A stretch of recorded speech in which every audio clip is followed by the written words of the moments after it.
Halo semua, perkenalkan saya Siti Mariam, mahasiswa semester 1 Prodi Manajemen Universitas Cyber Asia. Di sini saya akan menyampaikan sedikit pembahasan mengenai dampak kebijakan mikro yang pernah dikeluarkan atau ditetapkan oleh pemerintah era Presiden Bapak Susilo Bambang Yudhoyono, yakni tahun 2004 sampai 2014 ya. Yang pertama ini kebijakan bantuan langsung tunai atau BLT. Kebijakan bantuan langsung tunai atau BLT yang dikeluarkan pada tahun 2005 memberikan dampak mikroekonomi berupa peningkatan daya beli masyarakat miskin dalam jangka pendek. Nah, dengan adanya bantuan ini, konsumsi barang kebutuhan pokok meningkat sehingga ekonomi rumah tangga yang terdampak kenaikan harga BBM lebih stabil. Namun, kelemahannya adalah sifatnya yang konsumtif dan tidak berkelanjutan, sehingga tidak mendorong produktivitas jangka panjang, bahkan bisa memicu ketergantungan. Kemudian yang kedua ini ada kebijakan Program Nasional Pemberdayaan Masyarakat atau PNPM Mandiri. Nah, program PNPM Mandiri ini pada tahun 2007 memberikan dampak signifikan di pedesaan melalui proyek pembangunan infrastruktur seperti jalan desa, irigasi, dan fasilitas air bersih. Masyarakat dapat meningkatkan konektivitas wilayah. Selain itu, program ini juga membuka peluang usaha kecil dan lapangan kerja.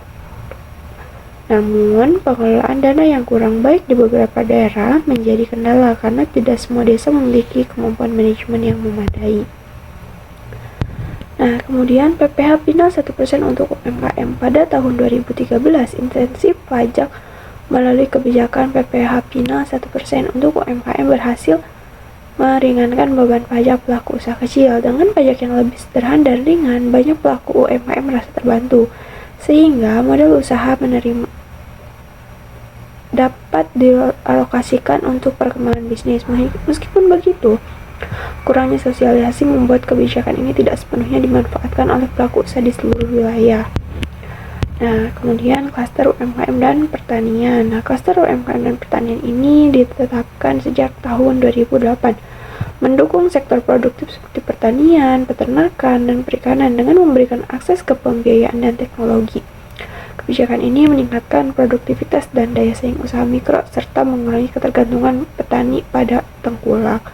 Namun, ketimpangan sumber daya antara klaster maju dan klaster tinggi membuat hasilnya belum merata di seluruh daerah. Kemudian, kredit usaha rakyat atau KUR. Nah, kredit usaha rakyat ini dimulai dijalankan pada tahun 2007.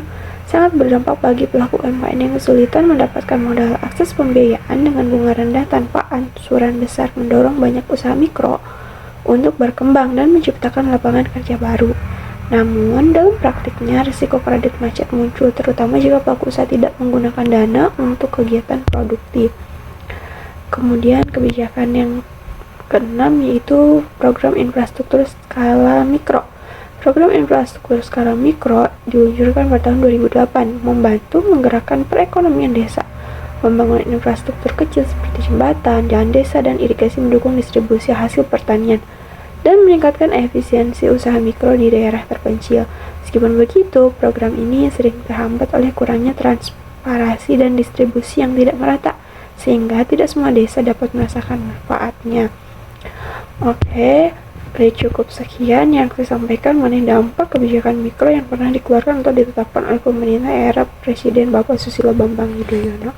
Sekian dan terima kasih.